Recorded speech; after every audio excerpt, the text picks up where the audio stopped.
Welcome to Missing the Mark, where we look for meaning in strange places. I'm Christopher.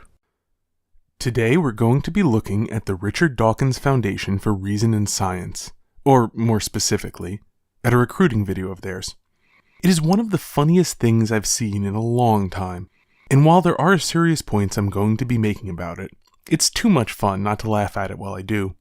So if you've ever wanted to join Scientology, but are scared to get rid of your body thetans, and if you have anywhere between $25 and $5,000 a year to spend on an internet cult, I've got the science-themed religion replacement for you. Check it out.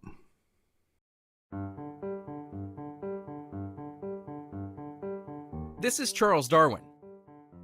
Way back in 1859, he figured out that life evolved through a process of natural selection. That may be the worst illustration of life evolving through a process of natural selection I've ever seen. That was several fish eating each other. If that was meant to show successive forms of fish as they become better at surviving, this is illustrating one of the worst misconceptions about evolution. That it always makes things bigger and stronger. And if it isn't that, it's an amazing non sequitur, since a bunch of fish eating each other isn't evolution. Also, nothing survived.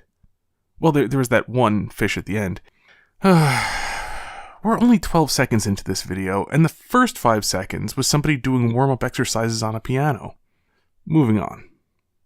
Then in 1976, this guy, Richard Dawkins, took it farther with his book called The Selfish Gene. What? Are you kidding me? Seriously? Straight from Charles Darwin to Richard Dawkins? That was the next big thing that happened in biology? The selfish gene? No mention of Watson and Crick or DNA? That whole thing about people discovering genetics is just a minor footnote? And this is ignoring how trivial the selfish gene actually is. Here, listen to them make the case for how groundbreaking its results were. Richard said, genes are selfish. Not in a hogging all the cookies kind of way. Genes that selfishly keep their hosts, plants, animals, us, alive to reproduce, are favored by evolution. That was a terrible description of what the selfish gene is about. Stated like that, it would be one of the most trivial books ever written. Not that it's a lot more significant than that, but come on, give the devil his due. Seriously, why do I have to be the one to explain this?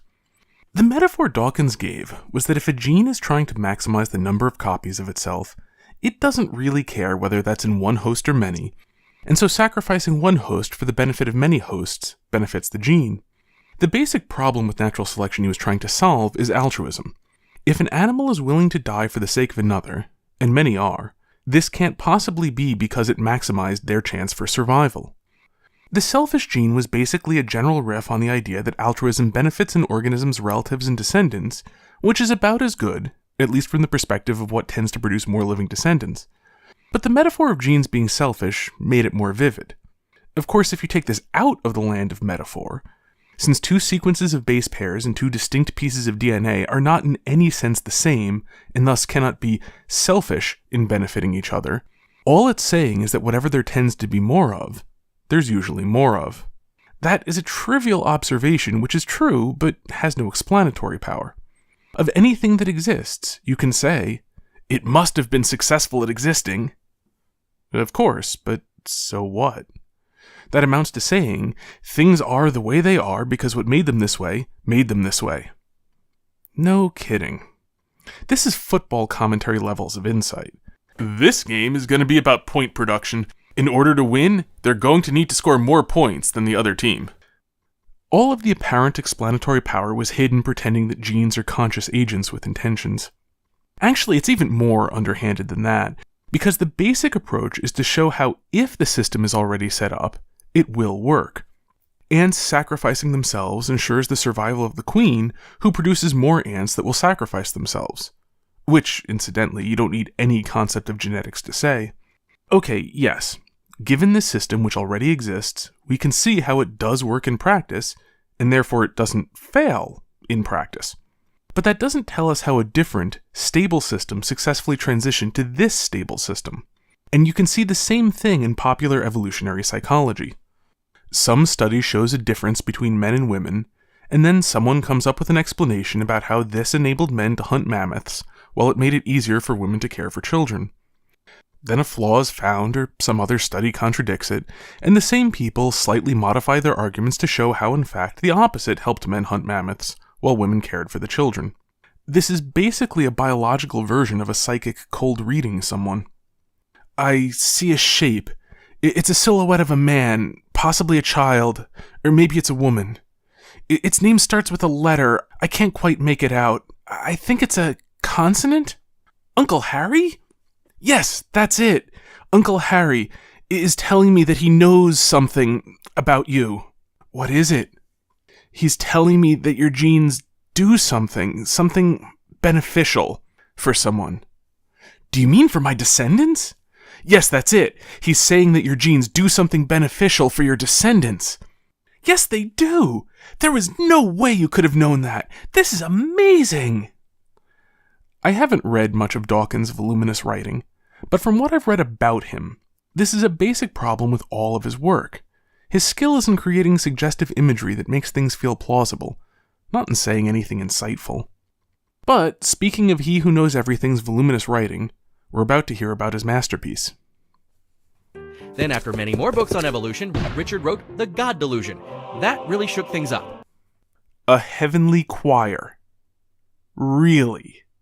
This is how they present the God Delusion. Angels singing as it appears from the sky in a bright light. Do these people have any self-awareness at all? You know, if they had the word cult in flashing red letters throughout this video, it would be redundant. Throw off the shackles of religion. Attach the shackles of our religion substitute. At least we won't tell you to feel bad about anything. At first. The unreasonable demands will come later, after you've given us a lot of money. I wonder if they have their own version of the Shahada. Something like, there is no God but evolution, and Richard Dawkins is its prophet. Anyway, given how incompetent their description of the selfish gene was, let's see how they describe the God delusion. Turns out people wanted to use critical thinking to evaluate their religious views. Richard showed them how. What? This is delusional, ironically enough. I mean, this has no connection with reality. Turns out, people have been critically thinking about religion for thousands of years. The Greeks argued endlessly about the nature of divinity. Christianity has a very long history of brilliant theologians thinking very carefully and logically about all of the implications of every aspect of Christianity. In fact, the scholastics in the medieval period had a reputation for being too logical. The idea that carefully and logically thinking about religious views is somehow novel could only be believed by a catastrophically uneducated man. Which, incidentally, Richard Dawkins appears to be. I read as much as I could stomach of the God delusion, and every page reeks of a man whose intelligence is very trivially above average, trying to make sense of the world on the assumption that he's a genius. Which brings us back to that sequence of geniuses earlier in the video. I can't believe we're still less than 40 seconds in. Anyway, you might recall it started with Charles Darwin, ended with Richard Dawkins, and had no one else in it. This is the company which Richard Dawkins believes he's in. At least this explains why he's running a cult. And the problem is that when he comes across things he doesn't understand, like, for example, everything about Christianity, he assumes that since he's so much smarter than everyone else, the reason he doesn't understand it must be that it's too stupid to make even a little bit of sense. But the problem is that he's too stupid. And in the God delusion, he's very explicit about what he doesn't understand. He leaves no room for doubt. He is unambiguously unable to understand concepts of only moderate complexity. And bear in mind, I'm not talking about believing in them. He simply can't even understand what the concepts are. This wouldn't be so big a deal if he didn't couple it with an astonishing level of hubris in being utterly unwilling to even hypothetically consider that him not understanding something might be a fault in him and not in the thing. Moving on to the second sentence, Richard showed them how to do it. No.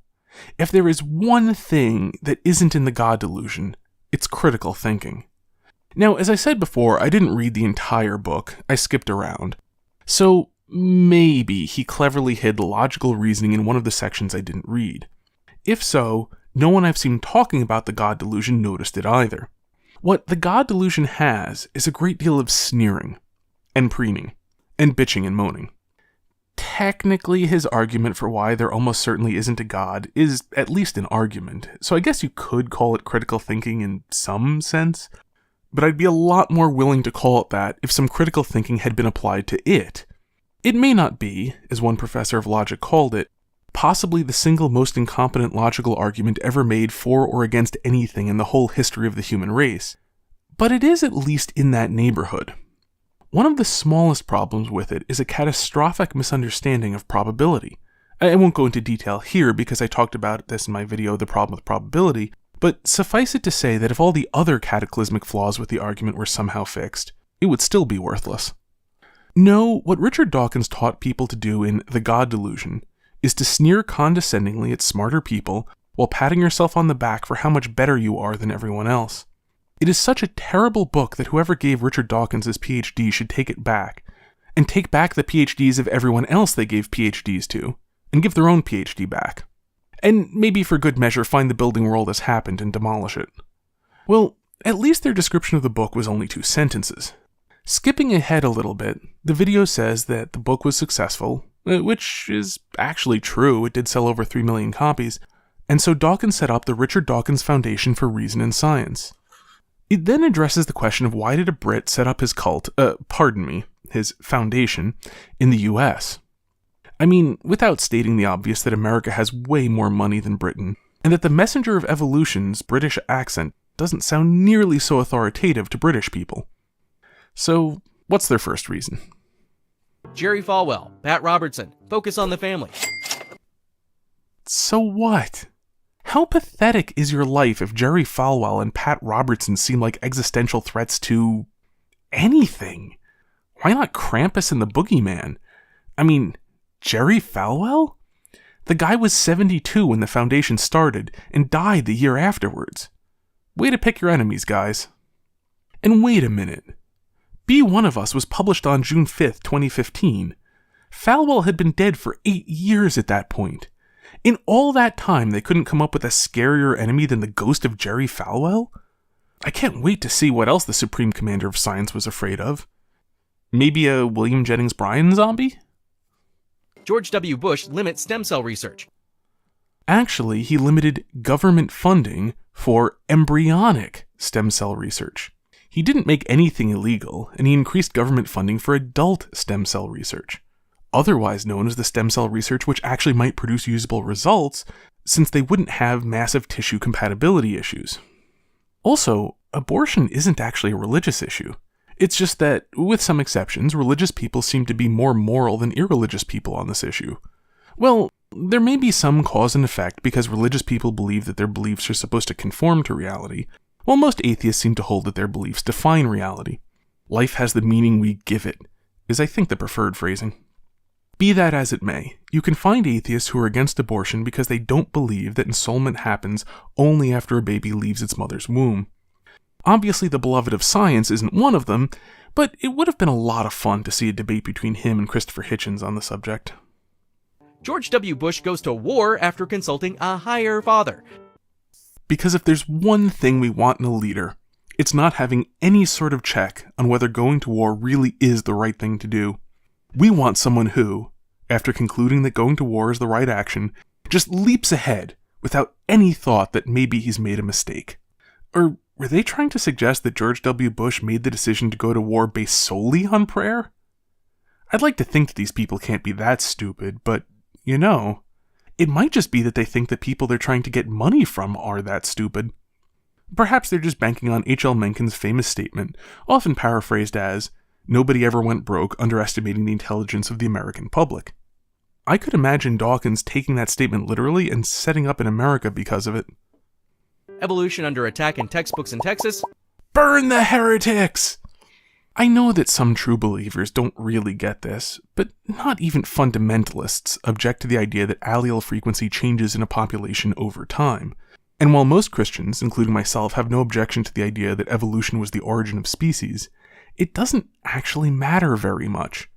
As a Christian, I'm interested in truth, so it's interesting that it's probably true, but there's no practical value to knowing the origin of species. I'd prefer that creation science not be taught in schools as a possible explanation of speciation, but adults are supposed to prioritize things that matter over things that don't. And the way that people come out of schools barely knowing history and misunderstanding what probability means is a much bigger problem than possibly being wrong about where species came from. Remember, this is a pitch to give them money. Money which could be spent on archery equipment, or steak, or wine, or video games, or even given to a shelter for the homeless.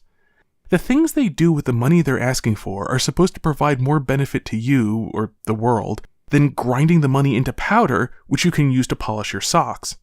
And their glorious leader is wetting his secular underpants because middle schoolers might hear 2 theories of the origin of species, rather than just one. Climate change deniers. I have not seen proven, proof that it is entirely man-made.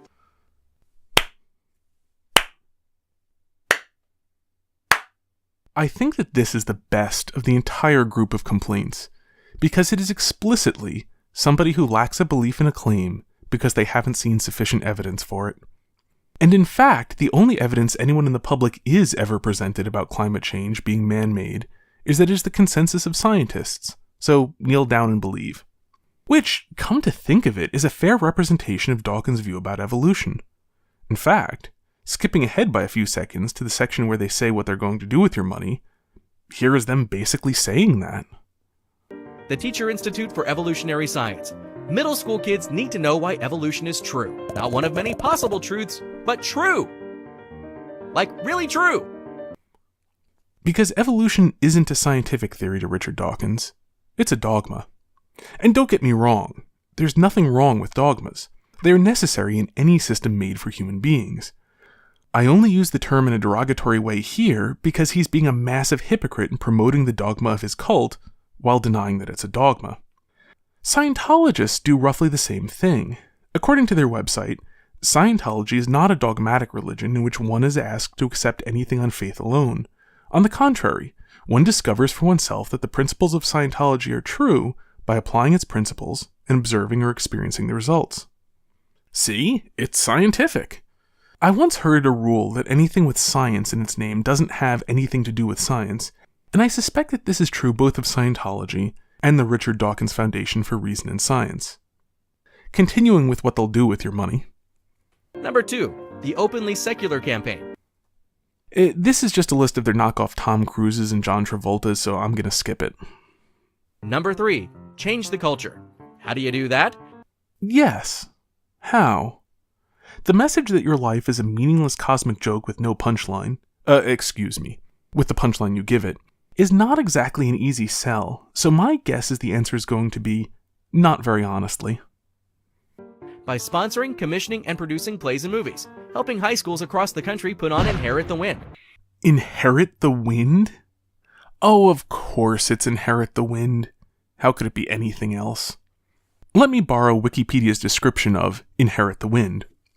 A play by Jerome Lawrence and Robert Edwin Lee, which debuted in 1955, the story fictionalizes the 1925 Scopes monkey trial as a means to discuss the then-contemporary McCarthy trials.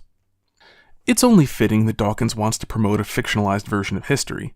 Until he started being a professional atheist, his whole career was writing just so stories to make grade school understandings of science sound interesting.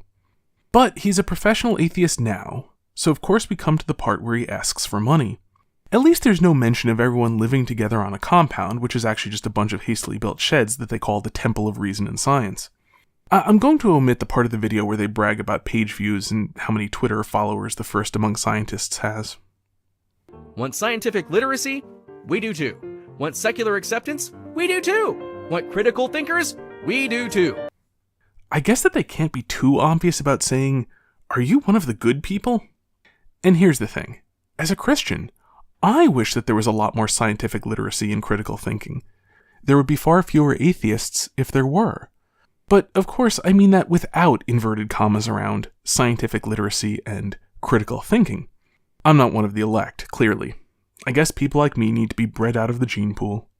Hey, I wonder if we're going to find out that there's a rule that female members of the Foundation are required to share their selfish genes with the chosen one. That wouldn't be in the recruiting video anyway. If you are one of us, be one of us. Be one of us. Well, at least it's marginally better than brains. Though, to some degree, it means the same thing. You know, this has to compete with Daniel Dennett's term bright for the most tone-deaf thing ever said. At least if they showed their glorious leader holding a gun to a dog's head and saying, "Join now or I shoot this puppy," they could have passed it off as a joke. Somehow the propaganda ministers of this cult thought that if you are one of us, be one of us was actually a good idea. And not just for one day either. Their video was made over a year ago, and as of the date I'm recording this video, you can still find that slogan on their website. But the advertisement isn't over yet, because we get some wise words from Reason's most precious gift himself. The truth is more magical, in the best and most exciting sense of the word, than any myth or made-up mystery or miracle. Science has its own magic, the magic of reality. Become a disciple of the one above all other scientists because his magic is real! This video is unbelievable. I mean, literally, I've watched this video at least half a dozen times now, and I still can't believe it's real, despite the fact that I found it on the Foundation's website. Anyway, that isn't what magic means, unless he's going for a Disney World Magic Kingdom sort of magic. Which fits, actually, because like Disney World, he's looking to extract a lot of money from you. Though, on a more serious note, what he means by magic is actually awe, which is analogous to wonder, but much more. The real concept of magic is about control. That's why natural science largely got its start in the occult. In many ways, chemists are just alchemists who were successful. This is also why magic has nothing to do with miracles, because miracles are, by definition, outside of our control. Miracles can produce awe, but magic, like, say, your cell phone, produces at first the feeling of power and perhaps amazement, and then you just take it for granted, at least until it breaks. Science cannot possibly be a substitute for religion, because science is about dominating nature, and religion is about fitting into our proper place in creation. And that's why miracles inspire awe. They reveal to us that we're in the presence of something above us. And it is quite telling that Dawkins doesn't know this. In one sense, it's just one more thing in a long list of things he doesn't know. But in another sense, it sums up his problem. He literally doesn't know what humility means. So he's had to come up with a substitute, and he'll sell it to you. For $25 per year, you'll get his newsletter. For $240 per year, you'll get to have a members-only online chat with the High Priest of Evolution. If you can afford $1,000 per year to buy fake friends, you can join the Reason Circle, which gets you member discounts on merchandise and an invitation to a members-only event where you get the privilege of actually seeing the Lord of Science with your own eyes. For $5,000 a year, you get 2 guest tickets to that event. Maybe that's to bring along people who are one of us but just can't afford to be in the Reason Circle? I can't imagine why you'd want to let an outsider breathe the same air as the most perfect man who ever lived. Reproductive success be upon him. I think it's telling that the lowest circle of this hell is the Darwin Circle, but there is no Dawkins Circle. Only one man can be worthy of that circle, and he's already in it. Until next time, may you hit everything you aim at.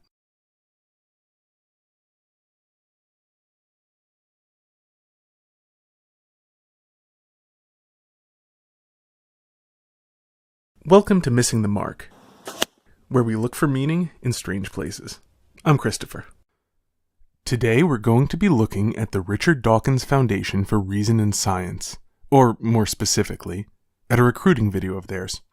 It is one of the funniest things I've seen in a long time, and while there are serious points I'm going to be making about it, it's too much fun not to laugh at it while I do.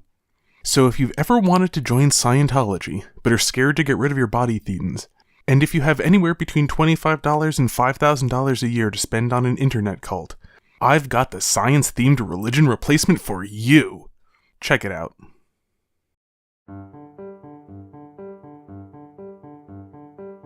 This is Charles Darwin. Way back in 1859, he figured out that life evolved through a process of natural selection. That may be the worst illustration of life evolving through a process of natural selection I've ever seen. That was several fish eating each other. If that was meant to show successive forms of fish as they become better at surviving, this is illustrating one of the worst misconceptions about evolution. that it always makes things bigger and stronger. And if it isn't that, it's an amazing non sequitur, since a bunch of fish eating each other isn't evolution. Also, nothing survived. Well, there was that one fish at the end. We're only 12 seconds into this video, and the first 5 seconds was somebody doing warm-up exercises on a piano. Moving on. Then in 1976, this guy, Richard Dawkins, took it farther with his book called The Selfish Gene. What? Are you kidding me? Seriously? Straight from Charles Darwin to Richard Dawkins? That was the next big thing that happened in biology? The selfish gene? No mention of Watson and Crick or DNA? That whole thing about people discovering genetics is just a minor footnote? And this is ignoring how trivial the selfish gene actually is. Here, listen to them make the case for how groundbreaking its results were. Richard said genes are selfish. Not in a hogging all the cookies kind of way. Genes that selfishly keep their hosts, plants, animals, us, alive to reproduce, are favored by evolution. That was a terrible description.